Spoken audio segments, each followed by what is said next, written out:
We have a playoff rematch as the Jacksonville Jaguars take on the Kansas City Chiefs in Jacksonville. This is your Week 2 2023 prediction and preview video. Hit subscribe button if you're new. Also hit the like button. Let's start off with the home team. The Jacksonville Jaguars are coming off a very good win against the Indianapolis Colts as they traveled to Indianapolis. They won the game 31-21. Now, there was a lot of interesting things that happened in that game. The defense didn't give up 21 points. It was a scoop and score that happened. Trevor Lawrence, quote unquote, fumbled the football. Tank Bigsby picks it up and he didn't realize the play was still alive. Defender comes out of nowhere, punches the ball out. DeForest Buckner goes for a touchdown. Other than that one mishap, the Jacksonville Jaguars looked very good. Their defense is going to have to come in clutch in this game. And I'm talking about guys like Trayvon Walker. I'm talking about Josh Allen. Not just pressuring Patrick Mahomes, but going and getting after Patrick Mahomes. Patrick Mahomes is one of the quarterbacks in the NFL that has some of the best pocket awareness and some of the best pocket presence in the game. They're going to have to be elite in this game, especially going up against this good offensive line. They have to go out, put pressure on Patrick Mahomes as much as possible. I wouldn't recommend blitzing a lot in this game. I wouldn't recommend going out and blitzing a lot because Patrick Mahomes is one of the best quarterbacks against the blitz in the game, but you can send some blitzes here and there if you want to send Devin Lloyd from the middle of the field to go and watch him. You can also have Devin Lloyd on quarterback spy duty if need be, because Patrick Mahomes is a guy that likes to play that backyard type of football, run around, try to wait for guys to get open, point them open, and break down your defense. These guys have to stay in their sets and they have to be patient. They can't just go out there and just get frustrated, because Patrick Mahomes is one of those quarterbacks in today's game. He's going to make some crazy plays. But guys like Tyson Campbell are extremely disciplined in that secondary, and I expect for those guys to make some big plays as well. Tyson Campbell is one of the best corners in the game of football today, and I like Darius Williams as well at cornerback number 2. So they have some good players on this defense. They just have to stay disciplined and make sure that they can contain Patrick Mahomes inside and outside the pocket and keep on lookout for him. As Travis Kelce is still questionable in this game, they could play some press coverage. Marquez Valdes-Scantling does have a lot of speed, but if you get your hands on him at the line of scrimmage, he struggles to get off press sometimes. Not saying all the time, but sometimes he does struggle to get off press. So they can get physical with these wide receivers. Guys like Kadarius Toney, like Sky Moore, they had a bad game against the Detroit Lions. I don't think they'll have as many drops in this game as they had in week 1. But just in case, you may want to go up on them and see how that works out early in the game. Try to be physical and try to come out and try to confuse Patrick Mahomes as much as possible. Now, the offense. This is a very good offense for the Jacksonville Jaguars. Trevor Lawrence came out last week, and he has a brand new toy.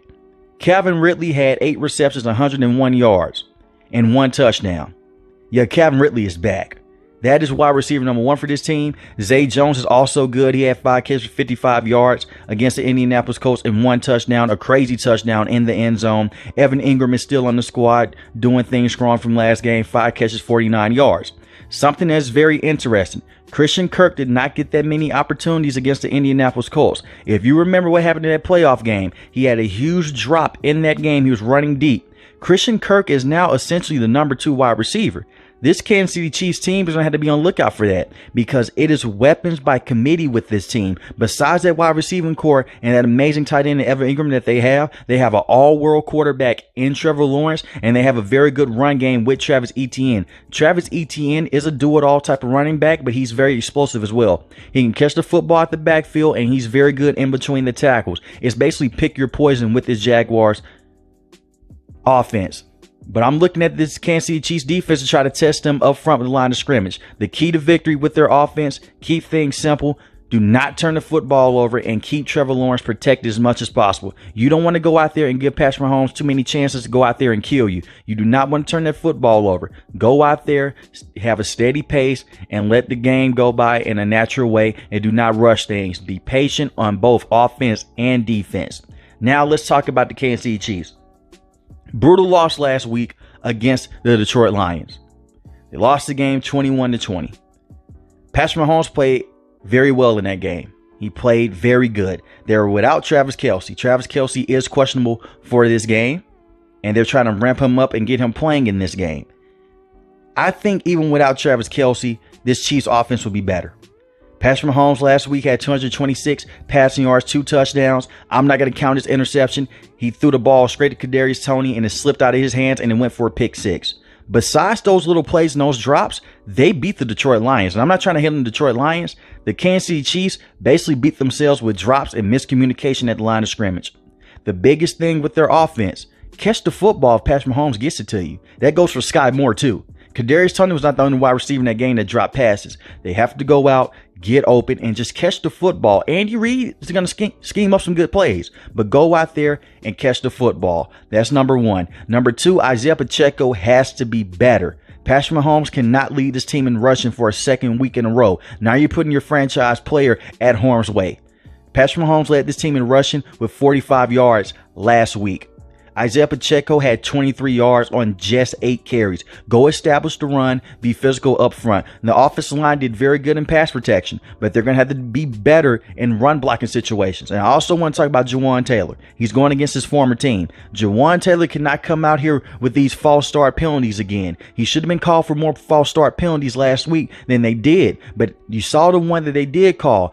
It made them go from a 4th and 20 to a 4th and 25. He has to be disciplined on the line, and he has to make sure his footwork and everything's in play. So go out there, be disciplined, and do not come out and drop the football, and just stay patient on offense as well with this Chiefs team. Because one thing I'm noticing about the Kansas City Chiefs, they get very frustrated when Patrick Mahomes starts to dink and dunk the way down the field. Andy Reid out of nowhere will just call a deep bomb and play for no reason, like how it happened late in that game against the Detroit Lions. Stay patient. If Patrick Mahomes is doing some old school Tom Brady stuff and he's getting down the field 3 to 5 and 3 to 5 yards over and over again, he keeps getting first downs, stick to that game plan, and eventually the defense will come up, and that's when you can possibly beat them deep if Travis Kelce is able to play.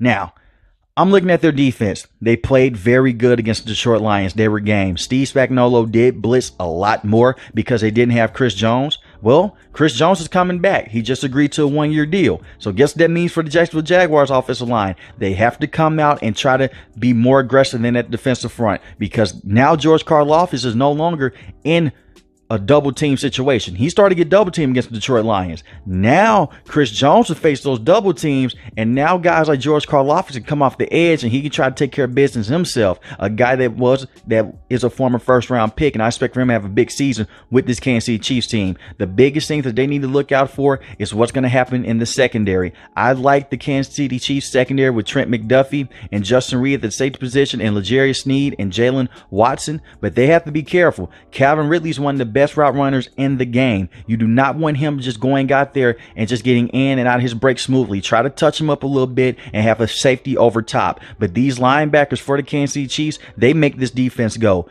I expect for them to try to go and get Trevor Lawrence a lot and blitz for him as well. And I'm talking about guys like Willie Gay and Nick Bolton. They did extremely good against the run. I expect for them to try to come out, stop the run of Travis Etienne, try to cover him out the backfield, and be aggressive a lot up front.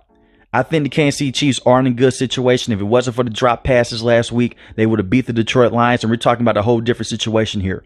But I do have the Kansas City Chiefs losing this game. I know that may be a bit of an upset. I have them losing this game 28-24, even if Travis Kelce's able to play. I think Trevor Lawrence has too many weapons, and he's too game right now. He's in his second year with this head coach, and I think that him and Doug Peterson will figure out a way to storm the Kansas City Chiefs. So let me know in the comment section below, who do you have winning this game, the Kansas City Chiefs or Trevor Lawrence and the Jacksonville Jaguars? If you're new to the channel, hit the subscribe button. If you like the video, hit the like button. Most importantly, I want each and every last one, guys, stay safe, stay positive. Thanks for watching the video, guys. Peace.